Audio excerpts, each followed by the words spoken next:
Hey everyone, welcome back to the survival world. We're here back over by TNT Town once again, and I'm ready to start work on some more bits of this project, getting some real base work done in this area, I guess. I want to get some base foundations down for planning out the whole city. Yep, it is TNT City, not TNT Town. I think I introduced it to TNT Town though. But yeah, as you just saw in that third person time-lapse, that little pre-intro time-lapse there, we cleared out all of the trees in this area, along with a little bit of the land over here as well. So now I think we're ready to start planning out some of the builds and start, I guess, doing a little bit of terraforming as well. And we have plenty of space to work with in this area as well, which is super duper awesome. So, well, the first thing I want to do in this area is plan out some builds, and there's 4 main builds, well, I guess 1 main build technically, that I want to do in this area. And that is what I'm going to call the blast chamber. Yeah, the blast chamber. I totally came up with that name just then. And basically, this blast chamber is going to be a 4-way blast chamber. It's only going to have 1 thing of TNT, I think. That kind of makes the most sense, but it's going to have 4 different inputs to it. So if we just look from the top down here, it'll have 4 inputs going into it, and it'll kind of be in the center there.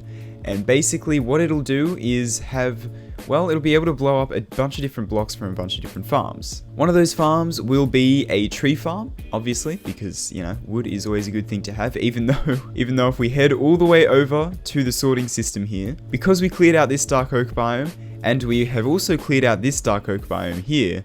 Yeah, we have a lot of dark oak. If we come over to the dark oak storage here, we have not 1 double chest, not 2 double chests, not 3 double chests, but 3.5 double chests there of dark oak logs.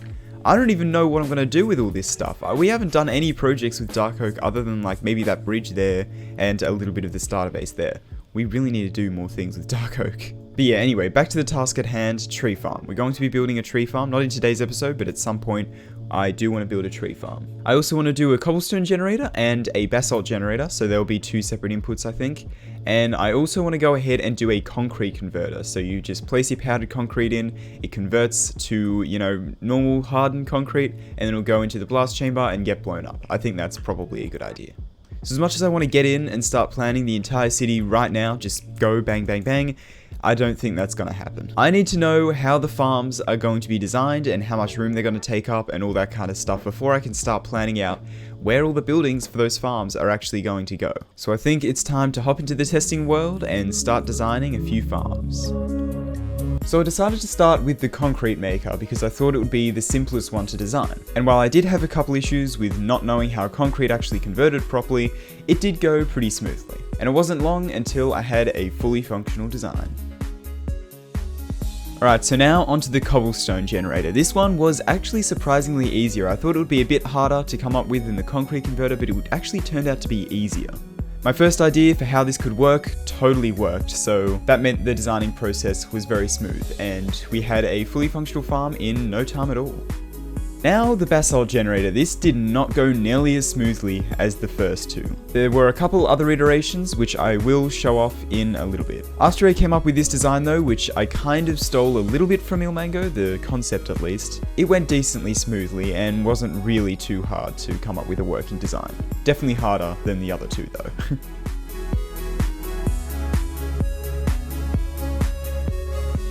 Alright, and here we are in the testing world with all the farms we've designed here. So first of all, we have the concrete maker, which is actually really simple. It's just, you place the concrete here, this piston is 0 ticked, this piston over here is also 0 ticked, but there's a couple observers here just to detect, just in case it doesn't actually end up working properly, because if we actually get rid of these observers here, you will see that it actually gets locked up pretty quickly, as you can see. And that is because this just takes too long to push across and all that kind of stuff. So that's why we have those observers in place there. So yeah, as you can see, if I place a few, it shoots them out in a vertical thing, and this should be 1, 2, 3, 4, 5, 6, 7 blocks high, which is the highest that the tree farm can go as well. Perfect. Now the cobblestone generator. This one isn't quite as fast, I don't think, but it's still pretty decent. As you can see, it pushes it across just like that. And the timing isn't necessarily perfect, but it's pretty decent. And this one, yeah, just pushes across like so. Now, if it reaches the push limit, it's not really that big of a deal because it'll just kind of stop pushing if we just give it a second. There we go. So as you can see, it's reached the push limit. It can no longer push. It doesn't break the thing at all. If we just break a few of these, then it'll keep going. Even if we just break one of the things, it'll keep going perfectly fine. Now the next one is the basalt generator. This is probably the most interesting one in my opinion. I tried over here to go from a flat line to a vertical thing by pushing it all with pistons, which kind of almost maybe worked, but it was just going to be way too much redstone, way too much time, and probably not really worth it. So you can see if we push this across, you can see it kind of worked. It goes into like kind of a cool formation, but it just ended up being way too complex and didn't work half the time, and yeah, not worth it. And then we have this design here, which is the exact same design that we have going on in that little building near the starter base. And it's actually the base for this one over here. As you can see, it's exactly the same design, just has all of this extra rubbish on the other side. But over here, this is a design I kind of took from Milmango. This little concept here, I stole the idea of, but the rest of the farm and the actual redstone itself, I came up with purely on my own. So if we press, flick this lever here and press this button, you can see that these pistons will go ahead and push across the individual basalt, pushing it up here and then pushes it across just like so, as you can see. Now this is a super awesome concept here. I mean, as I say, I didn't come up with the concept, but the farm itself I did come up with. It's really awesome. Basically all the basalt generates there, and then this pushes it all across like so. And then if we want to turn it off, we just disable that. Super cool farm. I'm probably the most proud of that one, to be fair. Oh yeah, and the tree farm design. I almost forgot about that one. That's only 3 of the 4 farms that we are going to be using, not including the tree farm. So this is the tree farm design we're going to be using. Yep, this is Ilmango's tree farm. I didn't feel like coming up with a tree farm design by myself because, I mean, they're a little bit difficult and I'm not the biggest fan of tree farms if I'm being totally honest. And this one is just really nice, really compact and pretty easy to build as well. So I think we're going to go with this one. And it's bigger than all the other farms, obviously. It's the most complicated, I'd say. But obviously, we are going to be building this without the blast chamber because, well, it's got to be hooked up into the same blast chamber as all the other ones. Alright, and now we're back in the survival world, and boom, there we go. There are the dimensions for all of the different farms we're going to be building. Although something I have just realized is I don't know how big the blast chamber is actually going to be. I should probably work that out. Alright, give me a second. Alright, I've devised a bit of a test to see how far the TNT blast is actually going to go. So, it's a bit crude, but let's see. Okay, yeah, that's kind of what I expected. About 1 block across the board, yeah. The cobblestone seems to be the most blast resistant. And if we do another explosion here, will it be a similar story? It goes back another block, yeah. So after 2 blasts, the basalt has gone back 2 blocks. After 2 blasts, the cobblestone's gone back 1, and everything else has gone back 2. Okay, yeah, that makes sense. Anyway, so yeah, this is probably going to be the size of the blast chamber, and I'm probably going to have a different holding thing so that some TNT blows up at about this level here, and some of it blows up at about this obsidian block level here. And I think that'll probably work because as you can see, if it blows up on the bottom, it leaves some blocks up the top here, which I don't really want. So yeah, I think, is this 1, 2, 3, 4, 5, 6? Oh, this is only 6 blocks tall. Yeah, so I'm definitely going to need a system that blows it up down the bottom and then up the top, and it'll kind of alternate like that. I think Ilmango's tree farm design does that already, so that shouldn't be too difficult to design, I don't think. I'm not going to copy his blast chamber design, I'm going to come up with my own, but yeah, that's kind of my idea there. So these are the final dimensions I'm going to be going with. Let's measure this out. Alright, so now we're back in the survived world. As I showed before, I've got all the dimensions plus the blast chamber dimensions, which is 11 by 11, and so we can actually go ahead and start planning out some of the builds in this area. Now, all of these are the bare minimum dimensions here, so I think I'm going to go ahead and expand on that a little bit and make the buildings significantly bigger, probably like 3 to 5 blocks around them is probably a safe bet. Alright, so now I think it's about time that we finally start planning out where some of these buildings are actually going to go. Alright, so these next few clips sound a little bit like this. And that is for one simple reason. I'm dumb and forgot to turn my mic back on in the OBS settings. So for the next couple minutes, I'm going to be adding commentary after I've already recorded it. Alright, so now what I've done is I've gone ahead and outlined the blast chamber, where the blast chamber is going to be, as well as having these little 4 bits that stick out, and basically they are going to be the inputs for the blast chamber, or I guess the outputs of the farm. So they're each going to be like, you know, concrete or wood or all that kind of stuff. And I like the idea of it being in this area where it's got like a little bit of a divot going down there. I think that could be really cool and we could definitely use that to our advantage. I'm definitely not just saying that because I've already done it. So now we're going to have to go ahead and work out where the actual farms are going to go. And I don't think I want to put them right next to the actual blast chamber itself. I want there to be a little bit of room, meaning we're probably going to have to put some extra like piston extender type things to push the blocks further, because obviously the piston push limit is only 12, and we want them to be more than 12 blocks apart. And plus, you know, with the added bits of the farms and stuff, they're going to be, yeah, no, they're going to end up overlapping. It's not going to work. So I'm going to have to go ahead and work out how I want to make these, I guess, extend further. Alright, so I'm here in the testing world, and I've come up with this little design here, as you can see, and basically what this does is kind of refreshes the push limit, if that makes sense. So these pistons over here, these sticky pistons, will retract the blocks when it detects using the observers that they're there, and then the other pistons will push them across, essentially making, I guess, well, extending the push limit.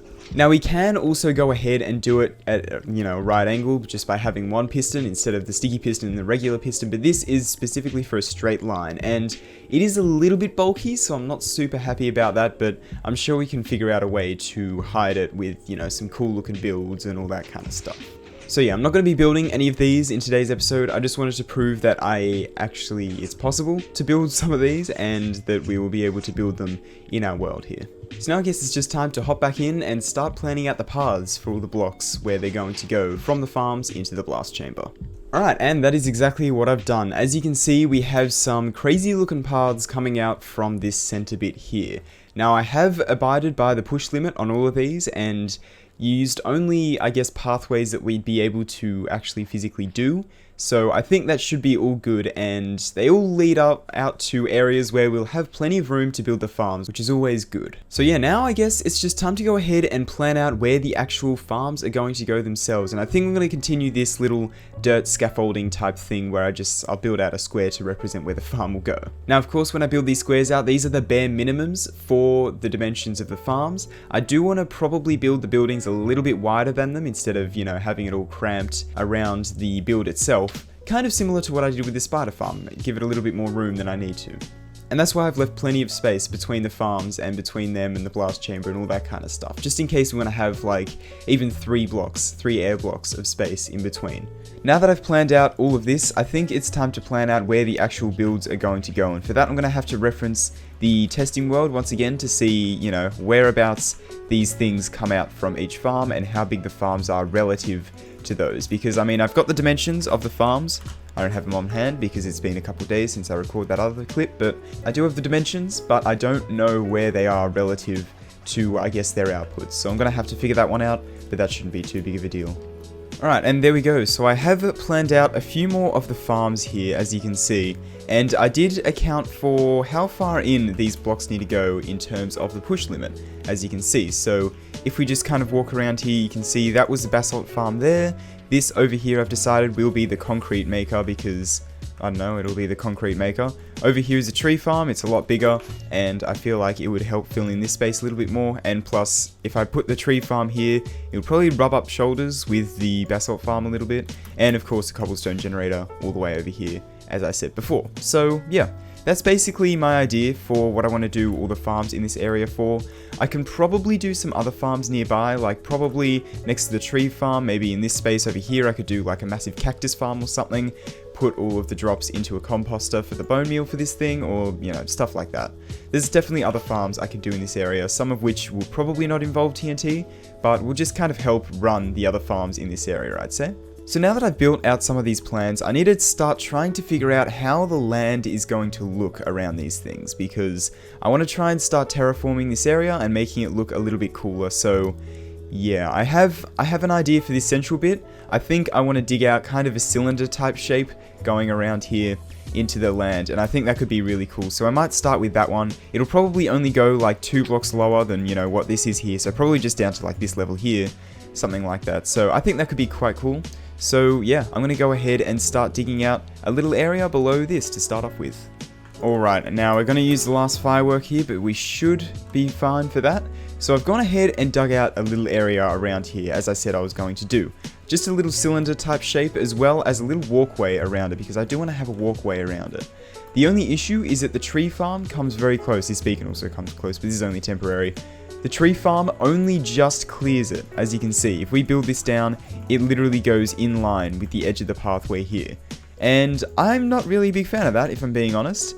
I mean, I want to build it so that the tree farm has a little bit of room, so that all the farms have a little bit of room for the building. That's why I made this hole so big, so that we could, you know, have a few blocks out, going out to like maybe here of the building there, instead of just having, you know, the bare minimum for the farm, I think that would be a little bit better to have some more room for the building.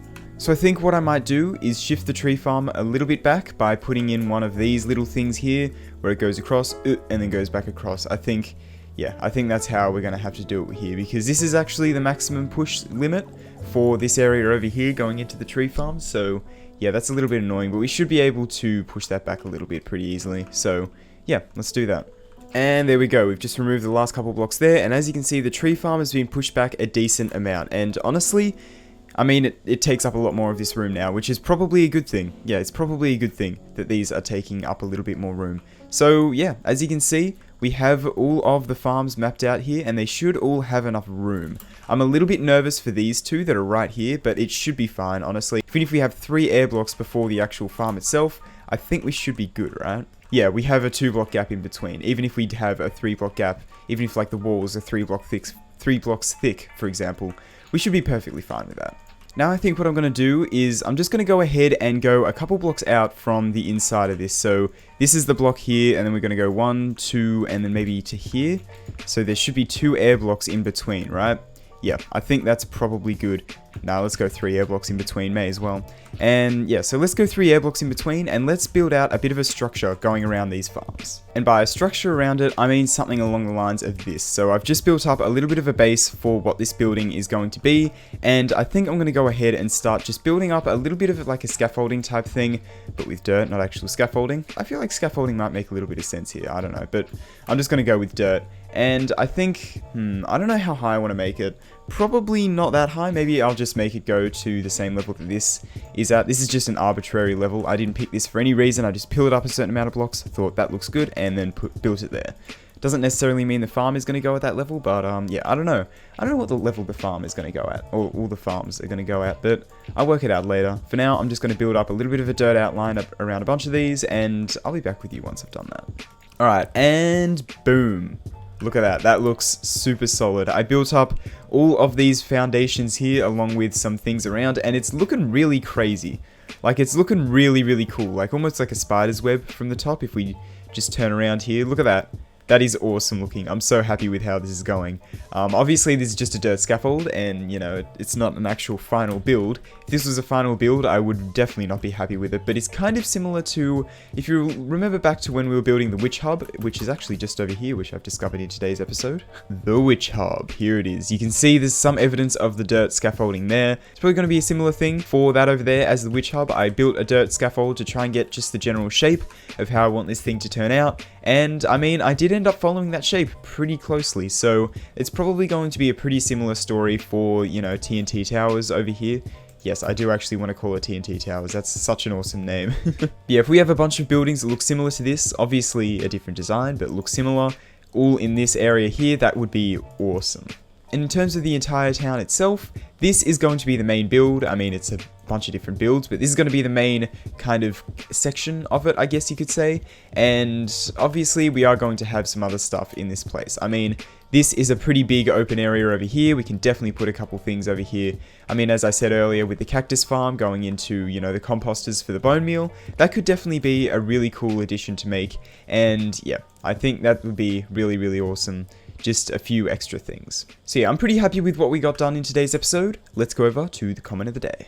Alright, so today's comment goes to someone called Mish, or Mies H. I'm not entirely sure how you pronounce that, but anyway, let's look at the comment. I thought this video would have like 160k likes or something, but this is way too low. I'm gonna change that.